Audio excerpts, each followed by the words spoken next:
Diretoria, baixa o OneFootball no primeiro link da descrição, tá aqui o QR Code também, tá aqui a explicação de como é que funciona para você assistir, por exemplo, o Campeonato Alemão em vídeo, ao vivo, em HD, em ótima transmissão, dentro do aplicativo, tá? E o aplicativo é gratuito, tá? Não vai achando que tem que pagar pelo canal. Não, é de graça, tá? Então baixa aí, tá dada a minha dica para você ter o OneFootball. Falar do ano do Cruzeiro é bem difícil, né, gente? É bem difícil, porque... Primeiro porque eu acho que o Cruzeirense nenhum quer relembrar esse ano.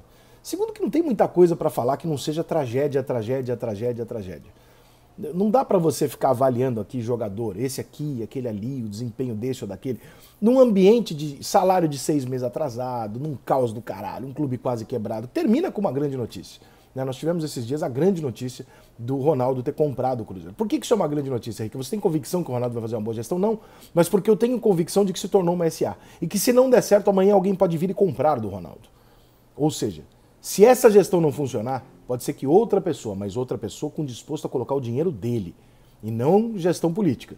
Esse cara pode vir aqui e comprar o Cruzeiro. Então o Cruzeiro se torna um clube no mercado. E como tudo que tem um ativo do tamanho que o Cruzeiro tem, que é a sua torcida e o seu poder midiático, a sua história, a sua grandeza, seus títulos, enfim, passar uma semana falando aqui. Não preciso explicar o tamanho do que eu estou falando, que é o Cruzeiro. Sempre vai haver um interessado em fazer alguma coisa desde que seja possível. E isso torna possível. Hoje você pode comprar, você pode investir. Pode ser que o Ronaldo amanhã depois fale, no dinheiro não está dando, apareça um cara aqui com 500 milhões e compre 30%. Virou um negócio. Então, portanto, o Cruzeiro eu acho que dá esse salto maravilhoso no caminho do futuro do futebol brasileiro e torço demais para que isso dê certo, porque isso pode significar a salvação de muita coisa dentro do futebol brasileiro. Não vou ficar aqui fazendo análise de jogador, de treinador especificamente e tal.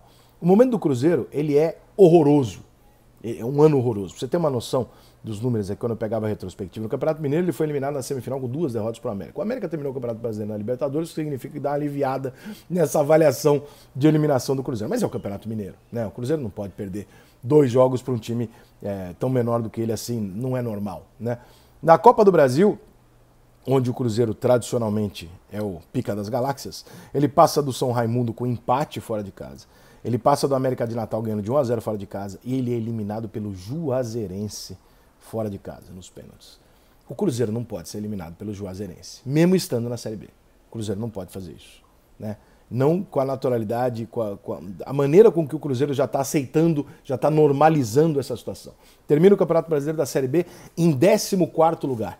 Mas aí vem uma questão mais importante do que terminar em 14º. Porque quando você fala que termina em 14º, você pode imaginar o seguinte, o Cruzeiro oscilou, teve um momento ruim aqui, ali e tal, não sei o que, uma crise e tal. Não.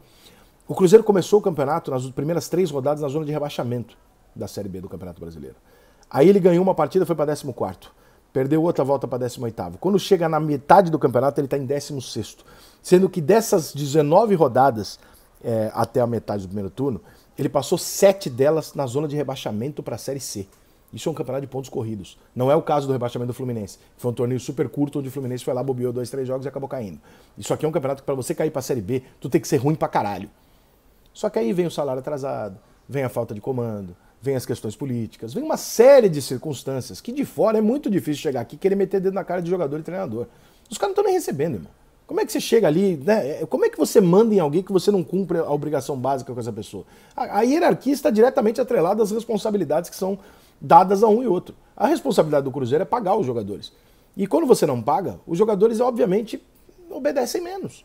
Eles têm menos engajamento naquilo tudo. Por quê? Não porque eles são vagabundos, mas porque eles têm uma vida pessoal, eles têm problema em casa, eles têm conta para pagar. Nem todo jogador que está ali, aliás, muito pelo contrário, nesse elenco do Cruzeiro é milionário e pode ficar 2, 3 meses sem receber salário. O seu padrão de vida ele é adequado àquilo que você ganha. Portanto, não adianta você falar assim, imagina, mas um cara recebendo aqui 30 mil reais por mês não consegue sobreviver. Cara, depende, o padrão de vida desse cara é de 300? Não, ele não consegue sobreviver. Porque ele fez uma vida onde o mínimo dele custava 70. E isso é mérito dele, problema dele.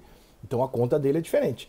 Então, todas essas circunstâncias, o entorno e a pressão gerada pelo Atlético Mineiro transformaram o Cruzeiro num caldeirão do caralho pro restante do ano. Aí chega Ricardo Rocha, Vanderlei Luxemburgo, tal, dá uma melhorada, o Cruzeiro chega no máximo ali em 11º lugar, o melhor lugar que o Cruzeiro chegou foi na 11ª posição na rodada 30 da Série B. E aí o Cruzeiro oscila daqui, oscila dali, perde um jogo, empata outro, tal, não sei o que, enfim, naquela condição termina em 14º, já sendo melhor do que aquilo que se imaginou no primeiro turno, onde o Cruzeiro chega perto de estar flertando com a zona de... Aliás, chega perto, não, ele flerta com a zona de rebaixamento para uma Série C, o que seria absolutamente inadmissível para um time do tamanho do Cruzeiro. Se cair para a Série C, Como eu já disse, existem cenários, já aconteceu com o Fluminense, mas o que aconteceu com o Fluminense foi uma queda de uma Série B que o rebaixamento era regido por alguns joguinhos ali. Se você não se classificasse para a próxima fase, se você fosse mal, você estava rebaixado. Não tinham 38 rodadas, não faz sentido um time grande jogar 38 rodadas. E, claro, sem o público, isso faz diferença, claro que faz. Claro que o Mineirão lotado não daria ao Cruzeiro a 14ª posição, talvez tivesse dado ao Cruzeiro a 5ª posição, mas o Cruzeiro tinha que ter subido. Pela camisa, pela tradição que tem, não importa quais são os jogadores que o Cruzeiro pode ou não contratar. O Cruzeiro, por base, e por alguns jogadores que lá estão, mesmo com o salário atrasado, o Cruzeiro tem por obrigação, assim como o Vasco tinha, de estar pelo menos muito no bolo ali do G4 e poder não subir por um detalhe. Mas ficar lutando para não cair, isso é absolutamente inadmissível. Então, que o Ronaldo seja a salvação desse cenário, para que pelo menos a gente tenha certeza de que no ano que vem o Cruzeiro vai fazer o mínimo que dele se espera, que é subir para a primeira divisão do Campeonato Brasileiro.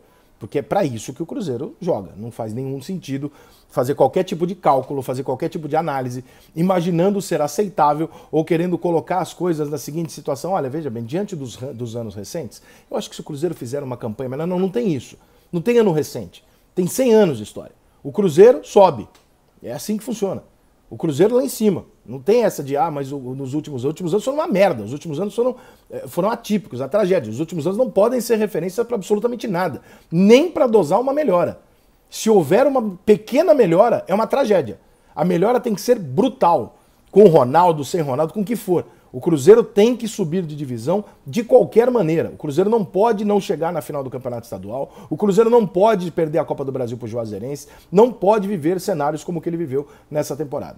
Claro que ele não pode jogar uma Libertadores da América, uma Copa Sul-Americana tendo na Série B, mas ele tem uma Copa do Brasil, uma Série B e um Campeonato Mineiro para trabalhar na temporada seguinte. Ele tem que chegar na final contra o Galo do Campeonato Mineiro, porque a final do Campeonato Mineiro é Cruzeiro e Galo, e tem que ser Cruzeiro e Galo, o Cruzeiro tem que estar lá, né? E tem que subir para a Série A do Campeonato Brasileiro, sem passar susto, tem que subir bonito, tem que subir ali em cima, o tempo inteiro entre os quatro, porque é o Cruzeiro e é assim que você tem que se reposicionar.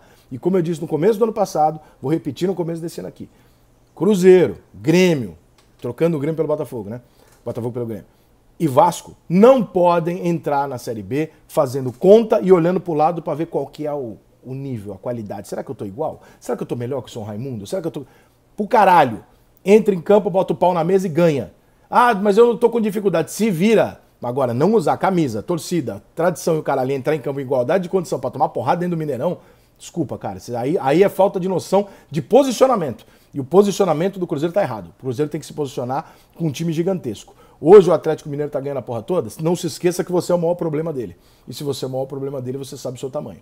Então que o Cruzeiro comece 2022 não só com o Ronaldo, mas com uma mentalidade de que não é aceitável passar por isso, esteja com o elenco que estiver. O time de juniores do Cruzeiro não pode achar aceitável ter a temporada que o Cruzeiro teve em 2021.